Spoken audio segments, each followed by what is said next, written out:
Welcome, everyone. I'm going to take a moment to readjust here. You see what we have going on here. We have lots of people online. Y'all stay there. I'm going to turn back around this way. We've got a small but very strong group of 5 people here tonight. But we have almost 40 people online. So that's all good. I want to make you people that didn't show up and here tonight feel really bad because of the 5 of us, one of them's on crutches. So to let you know, if she can make it, y'all can make it. Okay. So welcome to Insight Meditation Community with Charlotte. I'm Clyde, one of your Dharma leaders. And we're going to take a moment. If y'all want to take a moment to video yourself or video yourself and say hello to each other, that's fine. And we'll get started.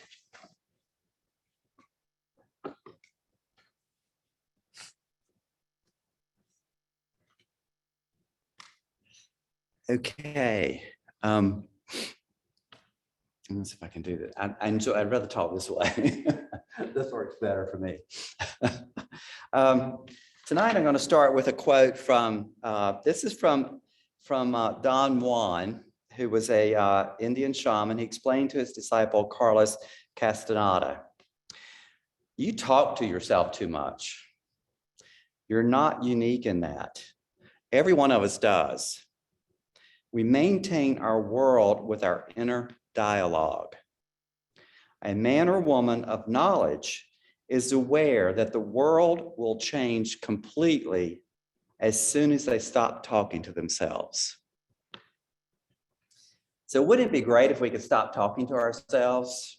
I don't know about y'all, but I get a lot of thoughts in my head. Wake up in the morning, you'll be getting ready to get out of bed, and there these thoughts come up and things happen. You'll be standing in line somewhere and thoughts come up. You have no idea where they come from. So, in fact, today I was riding down Park Road right here, and I was going to go to Harris Teeter, and I was caught up in a thought, went right by the turn. And then I had some other thoughts once that happened about what I was doing and not paying attention. So tonight I'm going to be talking about and I'm going to be talking specifically, how do we work with unwholesome thoughts? And this is probably one of the things that it's more of an off the cushion type teaching, even though I'm going to be talking about things we could do on the cushion.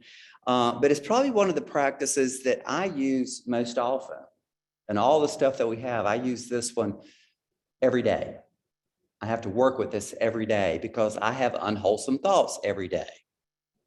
And we'll get into what an unwholesome thought is pretty soon. So we're going to look at, why it's important that we work with these and define an unwholesome thought. We're going to look at where the teachings show up. Where does it show up in the teachings? How do we work with these unwholesome thoughts?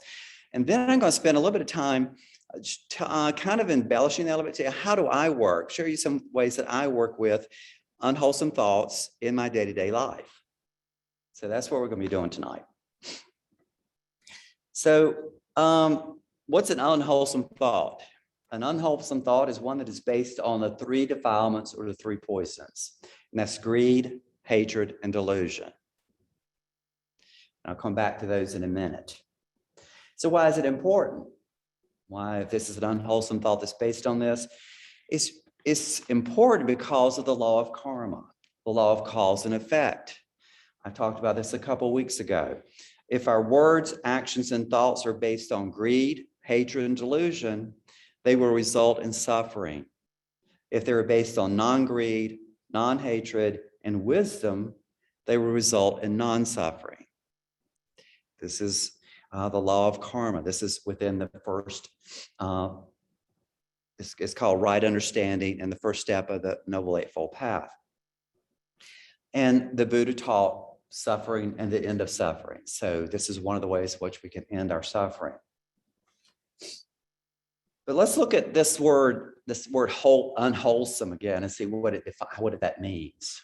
And from the Abhidhamma, It gives us some synonyms for these three different poisons. So we're going to look at each one of them and pay attention to these because it really expands on the word greed, hatred, and delusion, and see if you have any of these. Greed, liking, wishing, longing, fondness, attachment, lust, craving, passion, self-indulgent, possessiveness, avarice, desire for the five senses, objects, desire for wealth, and desire for fame. Hatred, dislike, disgust, revulsion, resentment, grudge, ill humor, vexation, irritability, antagonism, aversion, anger, wrath, vengefulness. Delusion, stupidity, dullness, confusion, ignorance of the essentials. And this is talking about ignorance of the Four Noble Truths, ignorance of the law of karma, ignorance about dharma. Prejudice, ideological dogmatism, fanaticism, wrong views, and conceit. And that conceit has to do with this idea of the conceit of an I, of a self, a permanent self, me, mine, I possess this. So I'm going to go out on a limb here and say, with all the people there and the people in the room, that I'm probably not the only one that has some of these unwholesome thoughts, some thoughts based on these. Now, I may be wrong, but I'm pretty sure we all kind of experience these at some point. So that's what we're talking about, unwholesome thoughts, and they can lead to more suffering.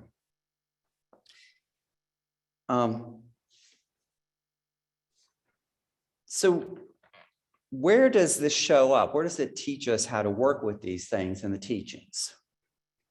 Well, if we go, there's the Four Noble Truths.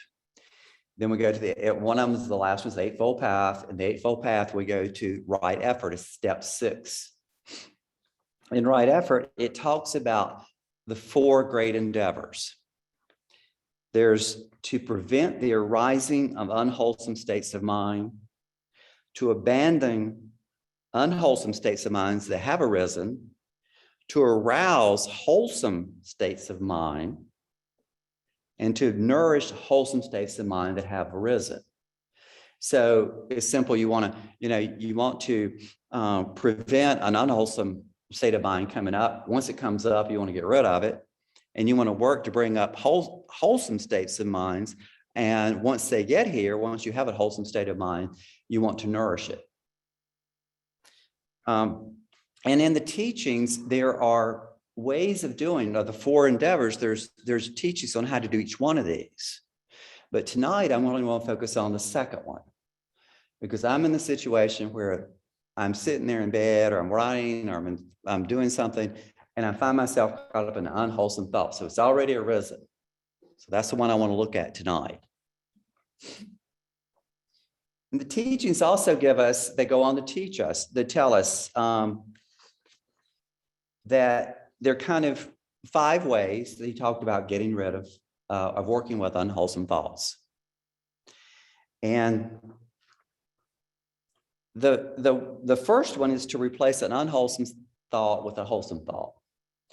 And it even goes into talking about it talks about in the teachings, talk about the hindrances of there's greed, of the hindrances when you're in meditation. When we're in meditation, there's greed or lust, there's anger, aversion, there's sloth or torpor, restlessness and worry and doubt. And there are antidotes for each one of those when you're doing your meditation. If there's greed, you want to think about impermanence, contemplation about the body, the decay, that we're all going to die at some point. If it's hatred and ill will, the antidote to that is sending loving kindness. We practice loving kindness. If there's sloth or torpor, then that's where we have to kind of get some energy going. Like, well, we don't have much life. This life is short. Let me get meditating here. Sometimes you can stand up when you're meditation, or you can take a walking meditation. Restlessness and worry is where there's this energy where the body's fidgety or the mind's fidgety. And that's what we want to calm. So that's where we really come back to the breath. We come back to the body. We kind of ground ourselves again to kind of harness this energy. And the hindrance of doubt is when in doubt, when you think about it, is a thought. is we investigate, we learn more, we ask questions, we listen to Dharma talks, we do readings to investigate, to find out why, what is this doubt, and what can I do to assuage that? So those are some of the ways. That's the first one. And I'm going to get into more of these later, but then in Bhikkhu Bodhi's book, The Noble Eightfold Path, the first way is to replace a unwholesome thought with a wholesome thought. There's 4 more ways. The second one marshals the forces of shame and moral dread to abandon the unwanted thought. One reflects on the thought as vile and ignoble, or considers it undesirable consequences until an inner revulsion sets in, which drives the thought away. I don't think I've ever done this before. I don't think I've used this one. There have been times when I've been in situations where if someone could read my mind, I'd probably be ashamed, embarrassed, and revolted, but they didn't read my mind, but I've never actually used this one. The third one is that involves a deliberate diversion of the attention. We simply shut it up by reflecting our attention somewhere else. We do this in meditation. When a thought or something comes up, we're in meditation, we come back to our breath.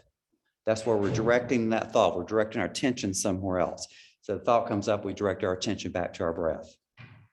The fourth way is the opposite approach. We actually make it an object of our meditation. One confronts it directly as an object, scrutinizes features, and investigates its source. For an unwholesome thought is like a thief. It only creates trouble when its operation is concealed, but put under observation, it becomes tame. And we'll talk about this more later. The fifth method that he talks about is one to use only at the last resort, and that is suppression. We just furiously, through our own will, just force this thought to go away. And that's the last way to do it. It's so hard to do it. I don't think I've ever done that one before either. So those are the 5 ways that you can kind of work with these thoughts once they come up.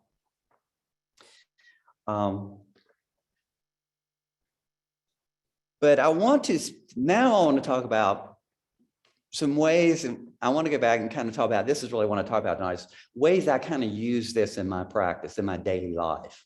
Like I said, I'll be riding along, I'll be standing in line somewhere. I mean, I don't know how many people have been on, at Harris Teeter, and the person goes to the wrong self-service thing and it's a cash only, and they try to do the debit, and you can't these people read.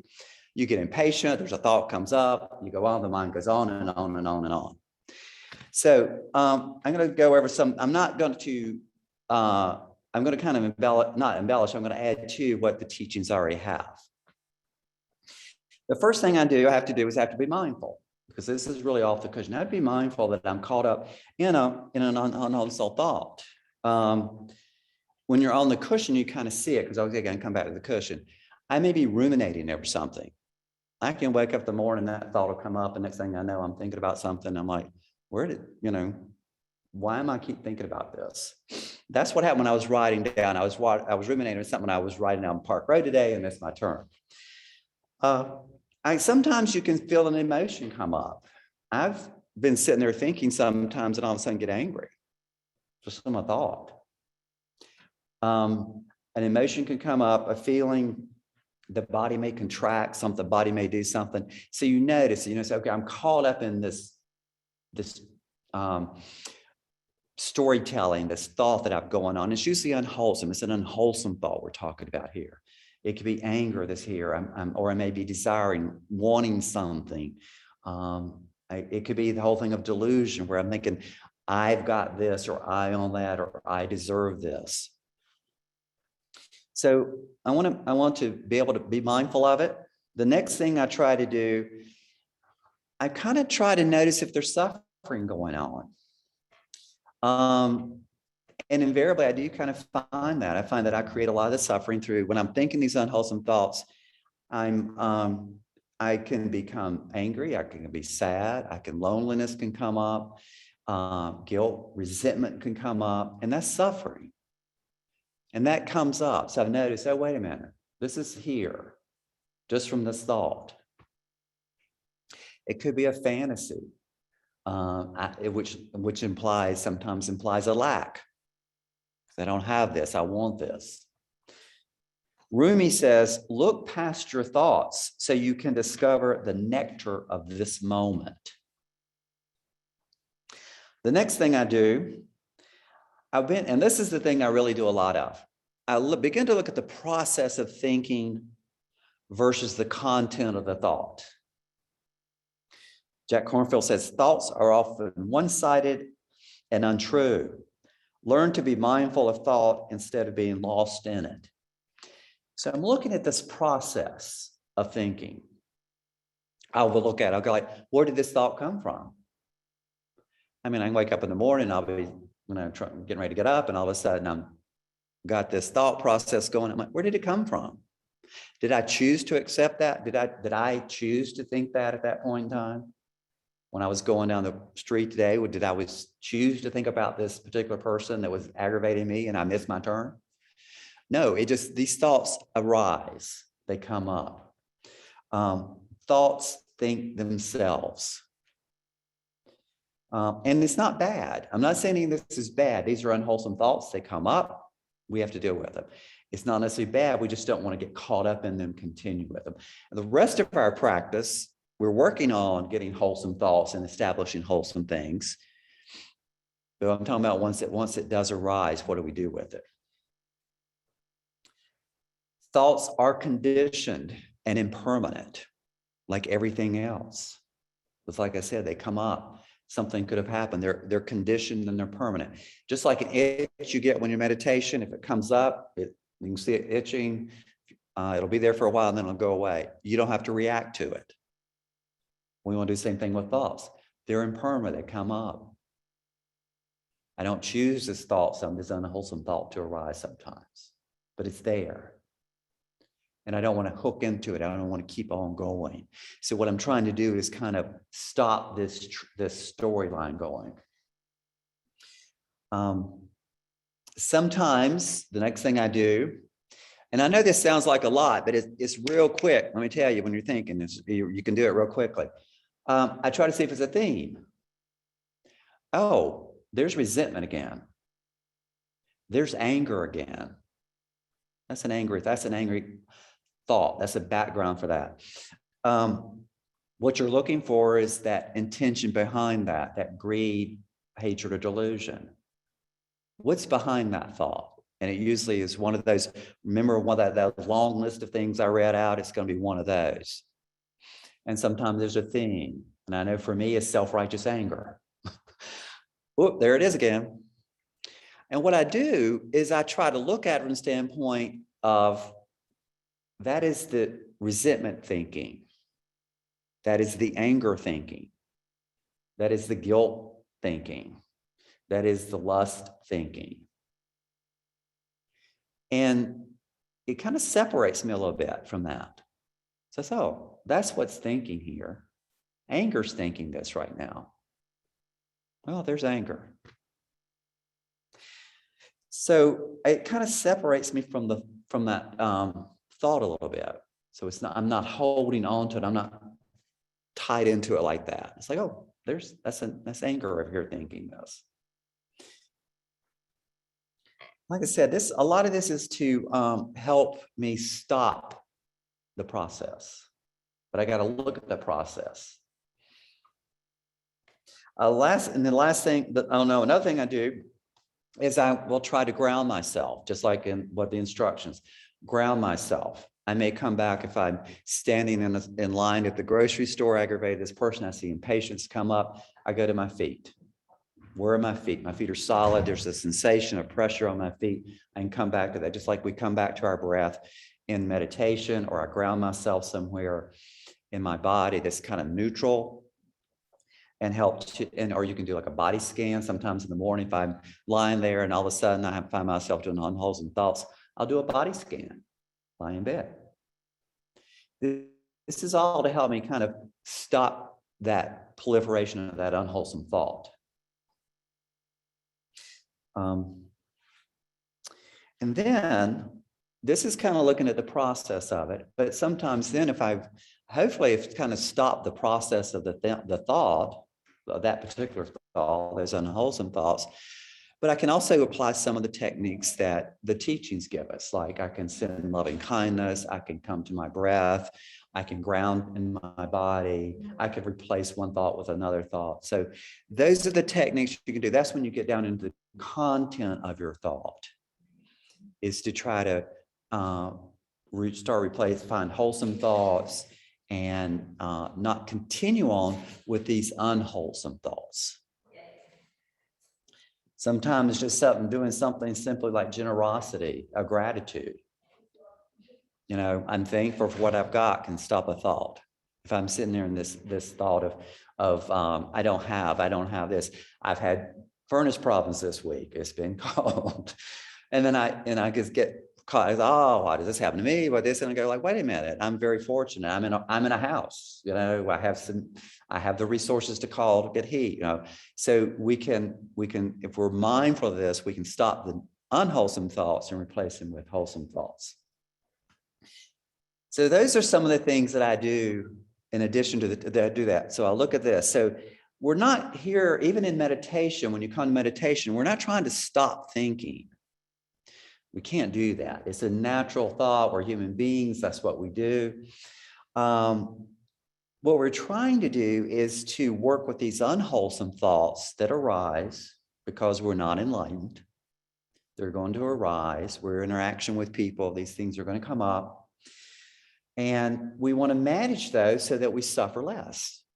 And that's what I'm trying to look at tonight. How can I manage this so I can suffer less? I need to be mindful. I can look at the process.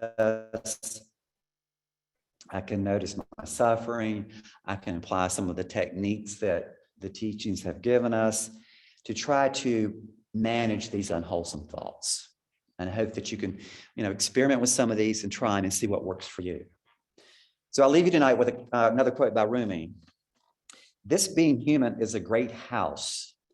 Every morning, a new arrival, a joy, a sadness, a meanness. Some momentary awareness comes as an unexpected visitor. Welcome and entertain them all. Thank you.